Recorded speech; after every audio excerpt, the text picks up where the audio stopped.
Begitu nyampe sana bingung, bahasa nggak tahu, kerja bingung karena nggak tahu penjelasan. Kalau memang mau ke Jepang, usahakan cari yang memang penyalurnya pemerintah. Resmi dari pemerintah. Resmi pemerintah. Iya. Uang jajan sampai pesawat pun semua ditanggung pemerintah.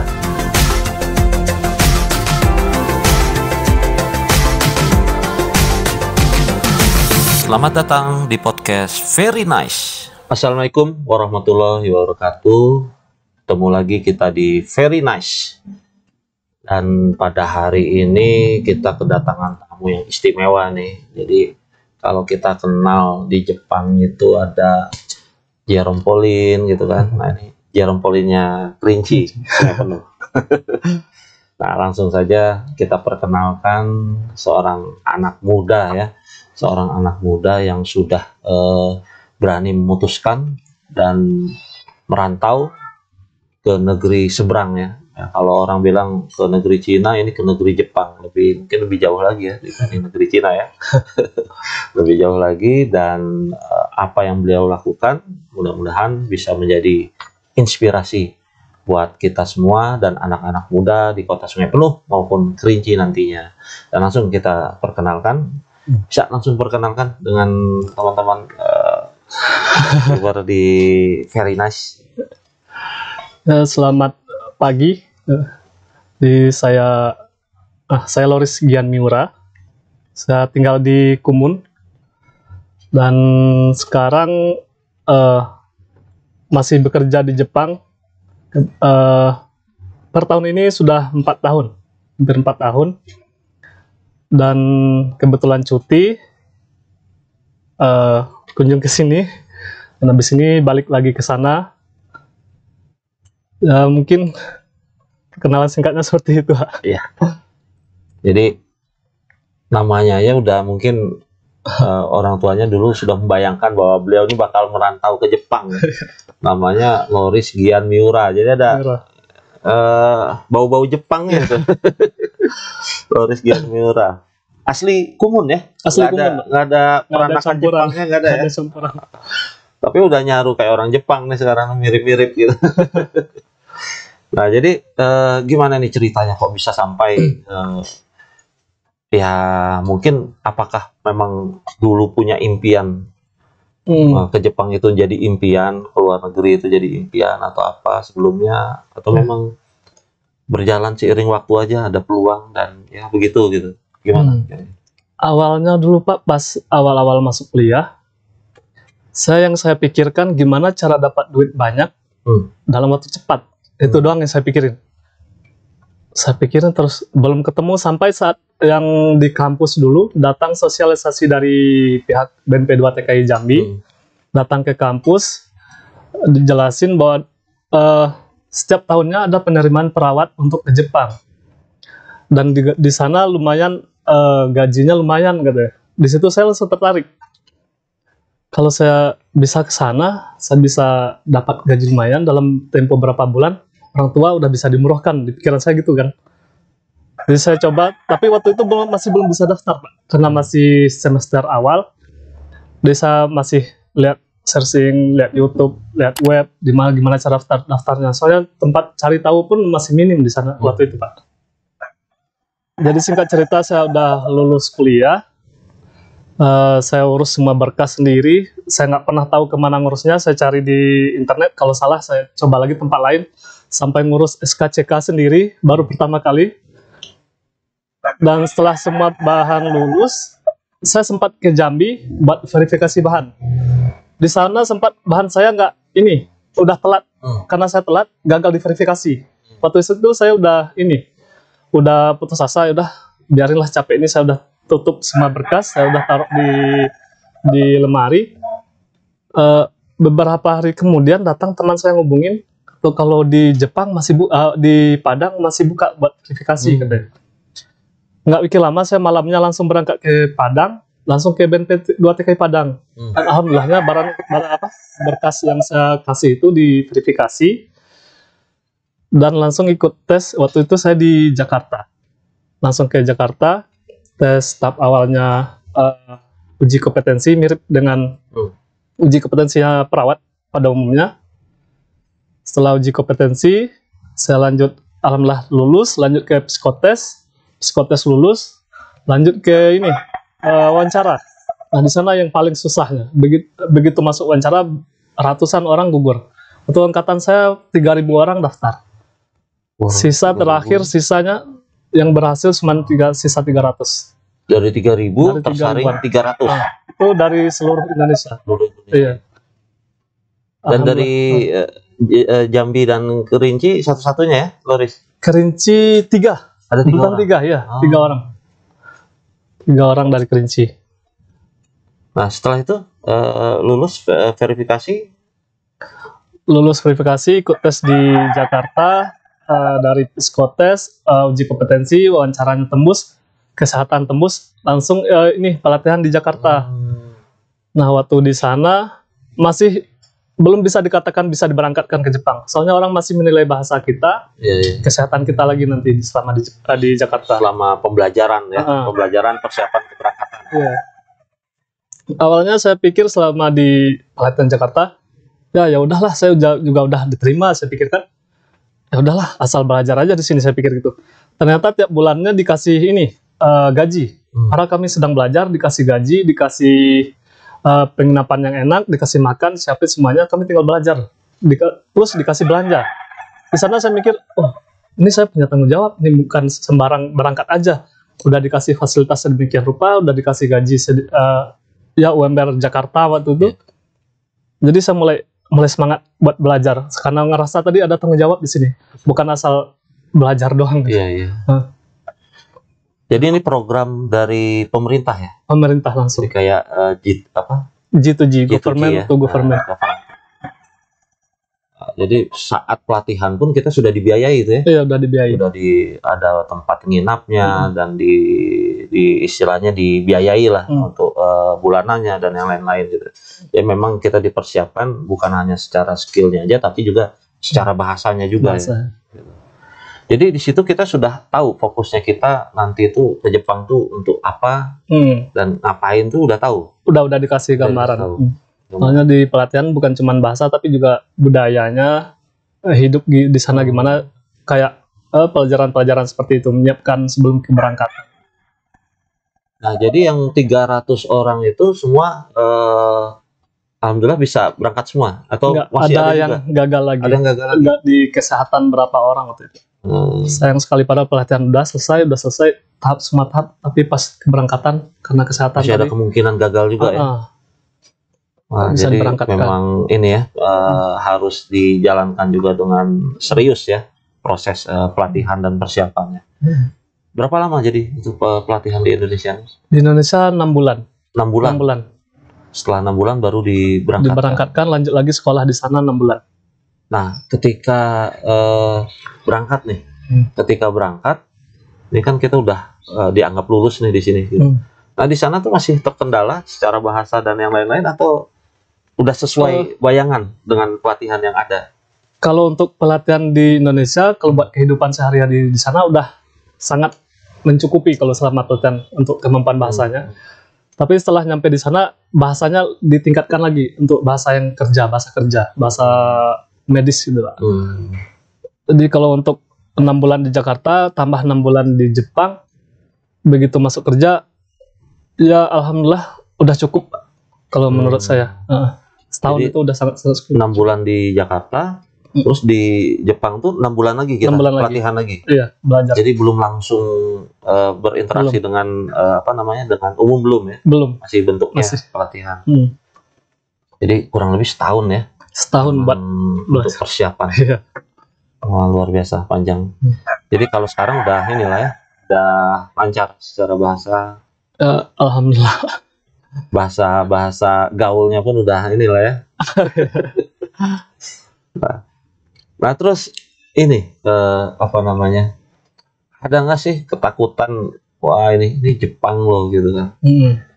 Kita nanti ada apa-apa, entah kesulitan apa, dan ya banyak hal yang mungkin tidak terduga, jauh dari keluarga, bahkan mungkin di situ kita cuma bisa mengandalkan orang-orang Indonesia yang ada di sana ya, kedutaan atau apa gitu. Nah, kebayang nggak gitu? Awal-awal memang bukan dari saya sih sebenarnya, dari keluarga. Keluarga Khawatir. ya. Nanti di sana makannya gimana, kehidupannya di mana, Hmm. gimana ngurus sendiri nanti terjadi apa-apa gitu kan. Hmm. Nah, di sana nanti tugas kita meyakinkan keluarga tadi.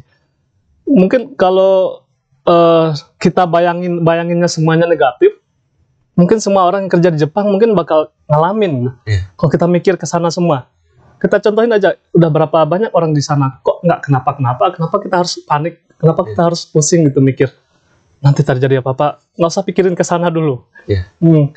Terus bisa kita ini, kalau memang kekhawatiran itu mungkin setiap manusia ada ya Pak ya. Tujuan kita awal tadi apa? Mau bertahan di sini tapi kayak mau hidup segan, mati susah. Gimana? Apa namanya? Udah lupa saya.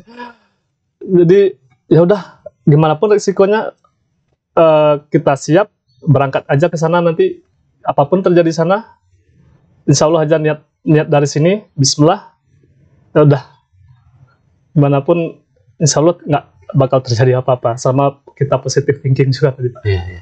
Jadi untuk memotivasi diri sendiri lebih kita melihat story suksesnya ya daripada orang-orang yang ada. Jangan kita melihat story yang negatifnya tapi success story dari banyak orang ya yang pulang dari sana, cerita-cerita.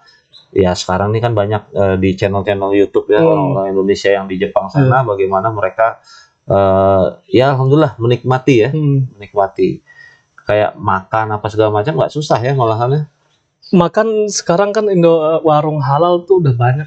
Udah banyak ya? Warung halal, toko halal tuh udah banyak. Soalnya orang Islam juga udah makin ramai di sana ya Pak. Banyak juga ya. Kalau secara budaya ada nggak perbedaan yang akhirnya membuat kita harus memaksa diri kita untuk lebih gitu? Budaya memang agak susah menyesuaikan, cuman bertahap ya Pak ya.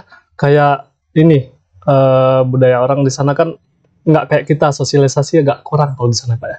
Kalau kita antar rumah dengan rumah bisa kita ngobrol di depan rumah ya Pak. Kalau kayak di sana ya hidup di sini ya sini, mereka sibuk sendiri, yang ini sibuk sendiri. Sosialisasi agak menurut saya kurang di sana. Jadi kalau kita nyari teman pun agak susah gitu ya. Kalau nyari orang Jepang ya. Terus untuk budaya kerjanya tadi ya Pak, orang di sana setengah jam sebelum kerja orang udah duduk di kantor. Mau ngapain, kayak baca laporan atau baca kemarin ada apa gitu, nyiapin buat kerjanya apa, udah duduk di kantor tuh setengah jam. Bahkan ada yang 1 jam sebelum kerja udah di kantor. Udah datang duluan ya? Budaya seperti itu.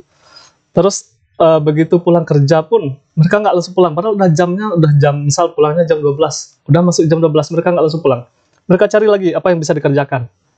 Kalau kita mungkin sebelum jamnya mungkin udah siap-siap mau pulang gitu kan Pak. Kalau di sana orang begitu udah jam mereka santai dulu, nyari apa yang bisa dikerjakan dulu. Kalau memang nggak ada yang bisa dikerjakan baru pulang.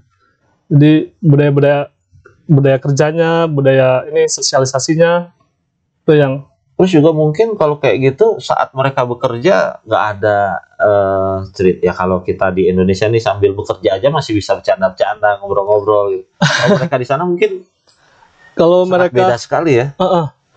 Kalau ada waktunya ngobrol ya ngobrol sekedarnya, tapi rata-rata mereka waktu kerja ya serius kerja. Kayak megang HP itu nggak ada sama sekali Pak. Begitu kerja nggak ada megang HP sama sekali. Itu kesadaran sendiri atau memang aturannya HP simpan atau gimana? Kesadaran sendiri. Kesadaran sendiri. Mereka sadar sana.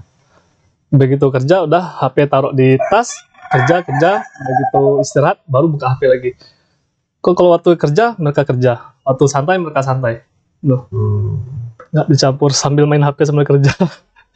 Jadi selama di situ, selama di Jepang lah ya, positif negatifnya nih apa yang menurut Loris secara yang positif ya, yang baik untuk dikembangkan, kita bawa budayanya ke Indonesia.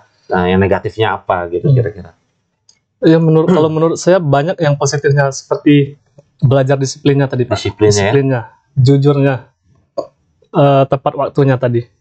Terus di sana pun kita pun karena Jepang tuh terkenal bersih ya Pak ya. Kita pun terbiasa kalau ada buat sampah simpan di saku dulu. Sampai ketemu tempat sampah baru dibuang. Sampai begitu pulang ke sini pun saya tisu masih saya pegang. Belum ketemu tempat sampah belum saya buang karena udah di sana tadi 4 tahun udah terbiasa. Di situ. Terus yang positifnya lagi dari penghasilannya juga ya Pak ya. Soalnya kalau dikerja di Jepang kesejahteraan karyawannya benar-benar diperhatiin. Karena saya perawat 2 kali setahun ada tes kesehatan, cek kesehatan gratis semua ditanggung tempat kerja. Stress check pun dikasih, itu ditanggung semua tempat kerja. Terus dalam setahun ada 2 kali bonus. Jadi kalau positifnya ya seperti itu Pak. Negatifnya ya Pak ya, negatifnya mungkin karena jaraknya jauh, jadi kita nggak bisa seenaknya pulang ke sini ya Pak ya. Harus nyiapin benar-benar, nyesuaiin jadwal biar bisa pulang ke sini gitu. Kayak kemarin pas corona, padahal udah jadwalnya pengen pulang tuh Pak, udah 2 tahun di sana, pas lagi corona, pasar ditunda. Tuh, jadi nggak bisa kita mau langsung pulang kayak hari ini, bulan besok pulang, hari ini lapor ke kantor, itu nggak bisa. Terus yang negatifnya lagi apa ya Pak ya? Mungkin kalau dibilang makanan, ya mungkin orang mikir makanan halal di sana susah. Ya tapi kalau kita mau nyari, mau nggak keberatan keluar daerah, masih banyak restoran Indonesia, masih banyak makanan-makanan halal yang siap ngantar gitu. Sekarang kan tinggal pesan online nyampe gitu. Mungkin negatifnya nggak terlalu ya Pak ya. Tadi juga yang ini sosialisasinya tadi. Buat nyari teman lumayan agak susah kalau nyari teman orang Jepang. Mungkin di situ orang sudah terbiasa hidup mandiri, sendiri-sendiri ya, sendiri-sendiri, sehingga ya nggak sama kayak di Indonesia ya, yang kita masih ada empati kita dengan tetangga dan yang lain-lain. Bagaimana ya, mungkin gotong royongnya yang hilang, hilang. Kehidupan kita bergotong royong, kehidupan kita yang sifatnya sosial ya, mungkin di situ sangat kurang ya. Sangat kurang. Jadi di Jepang sekarang ini Loris di bagian apa? Saya di rumah sakit khusus lansia Pak. Khusus lansia ya. Jadi di Jepang itu memang banyak rata-rata lansia ya. Iya. Umur orang di sana pun juga rata-rata panjang Pak. Sampai 100 tahun pun masih ada. Terakhir pasien saya umur 106 itu masih, nggak cuman mungkin kakinya aja yang udah lemah ya Pak, sama demensia. Ya itu doang yang butuh bantuan kayak gitu. Karena mungkin pola hidup orang juga yang sehat ya Pak. Makanya umurnya pun 80 masih kerja pun masih ada Pak. Bagus ya, masih produktif ya. Masih produktif. Tuh kalau di sana. Nah itu jadi memang ternyata Loris sudah bisa melalui selama 4 tahun ya, dan betul-betul menikmati di sana ya. Suka duka ada, alhamdulillah. Dan bayangan Loris saat itu kan bahwa ingin dapat uang yang banyak secara cepat, itu pun di Jepang terpenuhi ya. Terpenuhi, harapan sebenarnya terpenuhi ya. Melebihi ekspektasi saya. Ini jadi bisa jadi inspirasi ya buat teman-teman semua, bahwa ini mungkin juga harus dijelaskan bahwa Loris ini putra Sungai Penuh asli ya, dari Kumun, dan juga besar di Kumun ya, di Sungai Penuh, di kota Sungai Penuh ini, dan berkuliah terakhir di Akbar Bina Insani Sakti, dan lanjut S1 di Padang. Di Padang ya. S1 di Padang. Jadi ini memang produk kota Sungai Penuh asli, dan insya Allah alhamdulillah bisa bersaing secara nasional, yang tadi 3.000 dan 300, dan akhirnya yang lolos dari 300 itu masih ada lagi yang terseleksi dan terkirim ke Jepang dalam program J2G. Artinya secara kualitas pendidikan kita di kota Sungai Penuh ini tidak jauh tertinggal lah, tapi yang penting bagaimana kembali kepada orangnya sendiri ya. memiliki keinginan untuk mencoba dan juga untuk menggapai cita-cita tadi. Ya. Ini patut jadi contoh buat teman-teman semua gitu. Dan kira-kira sampai kapan nih bayangannya Loris di Jepang nih? Kalau sampai Apakah kapan mau pindah betul-betul nanti ke situ atau balik lagi nih ke Indonesia? Untuk sekarang saya lagi masih di Jepang ya Pak ya. Rencana mau pindah tempat kerja ke Tokyo, daerah Tokyo. Jadi kalau ada orang dari teman atau keluarga mau main, jadi gampang dia langsung ke Tokyo. Kalau berapa tahunnya, saya nggak targetkan berapa tahun, cuman mungkin kalau udah punya keluarga atau punya anak kan pun masih bisa dibawa ke sana ya Pak. Tapi kalau memang mungkin di sini usaha udah cukup, modal pun udah cukup, mungkin bakal balik ke sini nerapin apa yang udah saya dapat di sana, kembangin lagi di sini gitu Pak. Jadi tetap punya keinginan untuk pulang ya. Iya. Jadi keluarga nggak usah khawatir, beliau akan pulang nanti pada saatnya. Pak, ini Pak ya, perlu saya jelasin dulu. Ke Jepang ini, kalau mungkin ada rekan-rekan yang nanti setelah podcast ini minat ke Jepang, saya sarankan pun untuk hati-hati. Soalnya sekarang banyak oknum yang mengatasnamakan lembaga LPK seperti LPK gitu, Iya, betul. menjanjikan saya bisa memberangkatkan kalian ke Jepang, kasih duit sekian, nanti kita pendidikan, kita pelatihan, tahun sekian kita berangkat. Hati-hati untuk oknum yang seperti itu. Soalnya banyak kasus, kalau yang di luar pemerintah, setahu saya ya Pak ya, banyak kasus yang di luar pemerintah, mereka keberangkatannya nggak jelas. Terus keluar duitnya banyak. Potongannya ya? Potongan banyak. Bahkan ada yang setiap mereka terima gaji dipotong dari LPK tadi. Itu yang bahayanya. Terus tempat kerjanya di sana, dia nggak jelas kerjanya di mana. Apakah tempat kerja di sini aman nggak buat orang asing? Kadang ada yang memang dia belum siap mental, belum siap bahasa, udah berangkat ke sana, kena pakai oknum tadi. Begitu nyampe sana bingung, bahasa nggak tahu, kerja bingung karena nggak tahu penjelasan tadi. Akhirnya setiap kerja dimarahin, akhirnya pusing, belum habis kontrak pulang, kan sayang. Hanya kalau memang mau ke Jepang, usahakan cari yang memang penyalurnya pemerintah. Resmi dari pemerintah. Resmi pemerintah. Iya. Soalnya kalau dari pemerintah seperti G2G EPA yang untuk perawat ke Jepang ini memang semua ditanggung. Dijamin. 0 rupiah. Kita memang 0 rupiah. Dari makan, tempat nginap, uang jajan, sampai pesawat pun semua ditanggung pemerintah. Nah, jadi jangan buru-buru kalau memang mau ke Jepang, perhatikan benar-benar. Ini aman nggak? Ini udah diketahui pemerintah belum ini tempat pelatihannya gitu. Jadi jangan mudah terbujuk dengan rayuan-rayuan ya. Iya. Dari perusahaan jasa LPK atau penyalur jasa TKI yang ada, tapi memang kita harus lihat track recordnya betul-betul ya, track recordnya betul-betul, dan juga mungkin testimoni dari yang sudah-sudah. Tapi yang paling aman ya tadi yang disampaikan bahwa memang yang resmi dan di backup oleh pemerintah langsung, seperti program-program G2G dan yang lainnya ya. Mungkin itu luar biasa. Jadi mungkin ada pesan-pesan lain nggak untuk teman-teman atau adik-adik ya, podcastnya penuh maupun kerinci ya, mungkin untuk memotivasi mereka? Mungkin berdasarkan pengalaman saya Pak, mau kalian belajar dimanapun, mau kalian sekolah dimanapun, yang menentukan nasib kalian itu bukan berdasarkan sekolahnya, tapi kemauan kalian sendiri. Maupun kalian sekolah di Amerika sekalipun, cuman kemauan kalian nggak ada, cuman mau ya yang instan doang tuh nggak bakal berhasil di sana.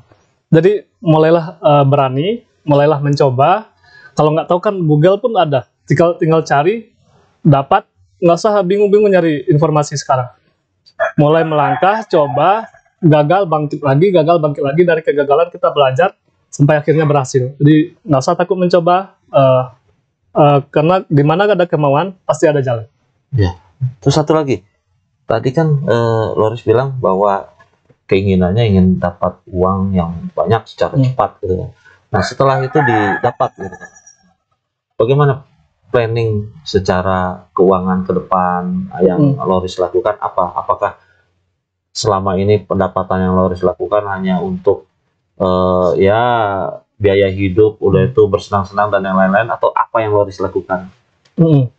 Begitu nyampe sana, begitu terima gaji pertama, saya mungkin senang, wah sebanyak ini bisa beliin apa, beli ini gitu. Cuman waktu itu saya langsung kepikiran beli emas. Beli emas antam beberapa gram. Tapi karena antam pergerakannya pergerakan jual beli emas memang naik, cuman agak lama. Jadi begitu beberapa bulan kemudian saya mulai belajar saham. Saya belajar saham. Di sana saya mulai belajar investasi. Nah dari saham tersebut saya dapat tambahan lagi untuk biaya. Begitu uang terkumpul, saya buka di sini buka ruko, kayak ruko di depan rumah. Saya bangun ruko. Oh, investasi di ruko. Iya. Karena saya lihat di kota Sungai Penuh daya belinya cukup lumayan tinggi ya Pak ya. Saya mulai buka ruko, investasi di ruko, investasi di saham. Saya sempat juga ekspor tumbler yang khusus, yang buatan Starbucks, yang khusus versi Jepangnya. Saya coba beli, saya jual dengan dengan harga berkali-kali lipat. Saya ekspor ke Amerika. Itu pertama kali saya ngerasain ekspor. Saya sempat ekspor beberapa bulan karena jam kerja pun mungkin agak susah menyesuaikan dengan usaha, jadi saya stop dulu ekspornya. Saya fokus kerja, fokus nabung, fokus di saham, dan fokus nyenengin keluarga dulu dengan apa yang sudah saya hasilkan. Nah, luar biasa. Jadi apa yang udah didapat juga kita berpikir punya planning ke depan ya. Planning ke depan bahwa untuk investasi dan lain-lain. Karena memang gak ada orang yang menjadi kaya karena bekerja, gak ada orang yang menjadi kaya karena usahanya, tapi orang menjadi kaya itu karena investasi yang dia lakukan. Jadi kalau sarana untuk kerja dan juga untuk usaha itu hanya sebuah sarananya, jalannya gitu. Tapi dengan investasi itulah yang akan menjadikan orang lebih daripada kedepannya, lebih kaya daripada sebelumnya gitu. Nah ini luar biasa, dan mudah-mudahan bisa menjadi inspirasi ya buat kita semua. Seorang anak muda yang berani memutuskan, dan sudah 4 tahun dan baik-baik saja nih, kondisinya baik-baik saja. Malahan tambah tambah pengalaman dan tambah dewasa ya, tambah senang kita melihatnya. Dan kita berharap beliau kembali lagi ke Indonesia pun dengan sehat ke depannya, dan kembali ke Jepang juga dengan sehat dan semakin sukses. Dan mudah-mudahan juga bisa memberikan inspirasi dan mengajak teman-temannya ya, bahwa ternyata kita bisa berkarir dan kita bisa sukses di negeri orang ya. Tidak harus kita menjadi PNS, tidak harus kita menjadi honorer gitu ya, atau P3K sekarang rebutan semua orang untuk hal-hal yang seperti itu. Tapi cobalah berpikir bahwa kita bisa sukses di banyak bidang dan banyak hal dengan jalannya masing-masing. Nah ini sebagai contoh bahwa seorang anak muda yang insya Allah saya yakini beliau kedepannya akan menjadi orang yang jauh lebih baik lagi. Mungkin itu saja dulu yang bisa kita sampaikan pada hari ini dalam pembicaraan kita dan obrolan kita. Semoga Loris bisa kembali dengan selamat ke Jepang dan kembali lagi ke Indonesia juga dengan selamat, dan juga semakin sukses lah ke depannya. Baik di bidang pekerjaannya, usahanya, maupun investasinya. Dan juga mudah-mudahan jodohnya nggak usah di Jepang lah, di Indonesia ya. Amin. Insya Allah. Dan ini buat kenang-kenangan nih, supaya ingat ada Very Nice ya, nanti dipakai di Jepang boleh. Oke, siap Pak. Itu saya bawa ke Jepang Pak. Insya Allah. Mudah-mudahan bisa ingat bahwa dan juga mempromosikan Kerinci dan Sungai Penuh ke orang-orang Jepang. Bagaimana ya supaya wisatawan Jepang ini jangan taunya Bali aja gitu. Iya. Jangan taunya Bali sama tempat-tempat yang apa namanya di luar ini. Arahkan mereka datang ke Kerinci dan Sungai Penuh bahwa wisata di sini tidak kalah dengan wisata-wisata lain. Ini jadi duta juga nanti di sana. Siapa? Itu harapan kita untuk Loris. Dan mungkin itu saja. Saya ucapkan terima kasih Loris atas waktunya di sela-sela kesibukan beliau ini lagi liburan, diganggu pula harus podcast di sini. Ya, billahi taufiq wal hidayah. Wassalamualaikum warahmatullahi wabarakatuh.